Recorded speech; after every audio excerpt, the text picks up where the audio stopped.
Hello મિત્રો, જય સ્વામિનારાયણ બધાને અમારા ગુડ મોર્નિંગ. કેમ છો બધા? મજામાં જશો? આઈ હોપ મજામાં હશો, કારણ કે બધાને ત્યાં વરસાદ પાણી સારા છે અત્યારે. તો એન્જોય ધ રેની સિઝન. અને ગઈકાલે મેં એક સરસ મજાનો ફોટો શેર કરેલો હતો ચોકલેટ બોલ્સનો, ફેસબુકમાં શેર કરેલો, અને લખેલું કે રેસીપી ઇઝ કમિંગ સૂન. તો આજે એ જ ચોકલેટ બોલ્સની રેસીપી હું શેર કરવા જઈ રહી છું તમારી સાથે. જો મારી આ ચોકલેટ બોલ્સની રેસીપી તમને ગમે તો મારા વિડીયોને લાઈક કરજો, વધારે ગમે તો શેર કરજો, અને હા, અમને ફોલો કરવાનું, અમારી ચેનલને સબસ્ક્રાઈબ કરવાનું નહીં ભૂલતા. અને બીજા અમારા લાઈફસ્ટાઈલ બ્લોગ પણ ઘણા તમારી સાથે આવતા રહેશે. તો ચાલો સૌથી પહેલાં ચોકલેટ બોલ્સની રેસીપી જોઈ લઈએ. તો મિત્રો, હું અહીંયા ચોકલેટ ફ્લેવરના કેક ક્રમ્સથી બોલ્સ બનાવવા જઈ રહી છું, ચોકલેટ બોલ્સ. તો અહીંયા મેં સૌથી પહેલાં કેક ક્રમ્સ લઈ લીધા છે, જે ચોકલેટ ફ્લેવરના છે, અને સાથે જ કાચના નાના બાઉલમાં લીધેલું છે એ ચોકલેટ ગનાશ છે. તો આ ચોકલેટ ગનાશને આપણે પહેલાં કેક ક્રમ્સની અંદર ઉમેરીશું.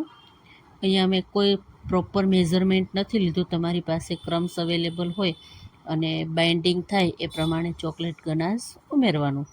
અને અહીંયા ચોકલેટ ગનાશની જગ્યાએ તમે બટરનો પણ યુઝ કરી શકો છો, એનાથી પણ તમે બાઇન્ડિંગ કરી શકો છો.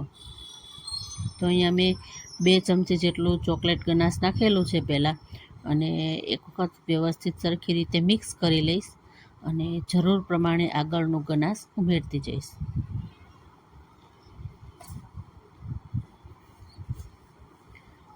તો જો મને હજી થોડુંક ડ્રાય લાગે છે મિશ્રણ, તો હજી થોડુંક હું ગનાશ એડ કરીશ અંદર.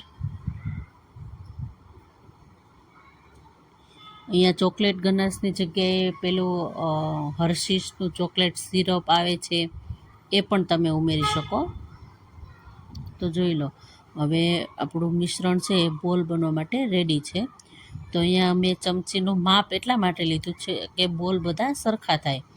તો અહીંયા 1 સ્પૂનનું માપ લઈ અને હું આ રીતે બોલ.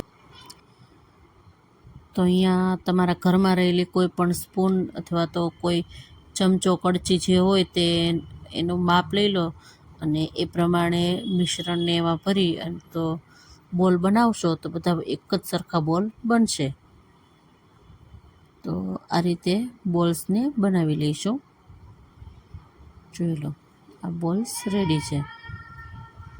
જોઈ શકો છો એનું બાઇન્ડિંગ, અને ચોકલેટ ફ્લેવરના ક્રમ્સ છે એટલે લુક પણ બહુ સરસ આવે છે એનો.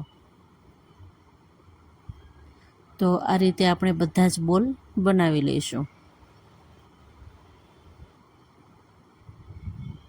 તો મિત્રો, અહીંયા આપણા બોલ રેડી છે. તો હવે હું બોલને છે ને ફ્રીઝરમાં એટલે કે ફ્રીજમાં મૂકી દઈશ 10-15 મિનિટ માટે, કારણ કે ઠંડા થઈ જશે તો એકદમ બાઇન્ડિંગમાં આવી જશે.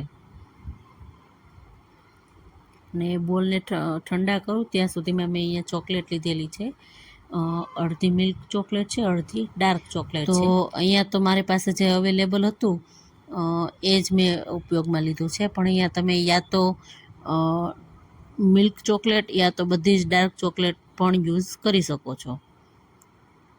તો હવે એને આપણે ડબલ બોઇલિંગ કરશું. તો અહીંયા મેં નાના બાઉલમાં પાણી ગરમ કરવા માટે મૂકી દીધું છે.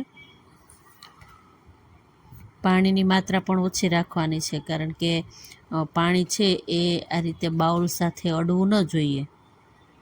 તો આને હવે ચોકલેટને ગરમ કરીશું અને મેલ્ટ કરીશું. જો પાણી એકદમ ગરમ થઈ ગયું એટલે મેં ગેસ ઉપરથી ઉતારી લીધું હતું બાઉલને, અને આ રીતે હવે ગરમ પાણી ઉપર રાખી અને ચોકલેટને મેલ્ટ કરતા જઈશું. તો આ રીતે ધીમે ધીમે મિક્સ કરતાં ચોકલેટ પણ મેલ્ટ થતી જશે.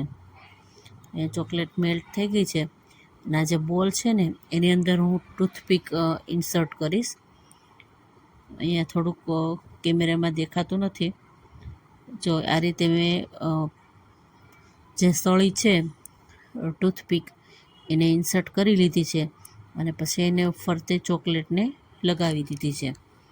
ચોકલેટમાં ડીપ પણ કરી શકો, પણ અહીંયા મેં બંને ચોકલેટ મિક્સ કરી હતી એટલે એકદમ લિક્વિડી નહોતું બન્યું, એટલા માટે મેં આ રીતે એને ચોકલેટ ફરતી રીતે કોટિંગ કરી લીધી. અને ઉપરથી તમારા મનપસંદ ચોકલેટ બોલ્સ, ઝીણા ઝીણા બોલ્સ છે, ગાર્નિશિંગ બોલ્સ આવે, કોઈ પણ રીતે તમે ગાર્નિશ કરી શકો. અહીંયા કલરફુલ ગાર્નિશિંગ બોલ્સ હતા ઝીણા ઝીણા, એનાથી મેં ગાર્નિશ કરી લીધા છે. અને જો અહીંયા આ રીતે મેં જુગાડ લગાવ્યો છે, થોડી ચોકલેટ જામી જાય પછી હું એને ફ્રીજમાં મૂકી દઈશ. તો આ રીતે મારા આગળ ટોપલી હતી, એની અંદર મેં બોલ્સ ઇન્સર્ટ કરી અને ઠંડા કરી લીધા. અને અડધો કલાક પછી તમે જોઈ શકો છો કે આપણા ચોકલેટ બોલ્સ રેડી છે. એકદમ યમ્મી અને બાળકોને તો ખૂબ જ ભાવે આ બોલ્સ. અને તમે જોઈ જ શકો છો કે કેટલા સરસ મજાના એકદમ ડેલિશિયસ લાગી રહ્યા છે. તો મિત્રો, આજનો આ ચોકલેટ બોલ્સનો મારો વિડીયો તમને પસંદ આવ્યો હોય તો મારા વિડીયોને લાઈક કરજો, શેર કરજો, અને જો તમે ઘરે બનાવો છો તો મને જરૂરથી કમેન્ટ કરજો કે તમારે પણ ચોકલેટ બોલ્સ કેવા બનેલા છે. ચાલો મિત્રો, આવજો બધા. જય સ્વામિનારાયણ.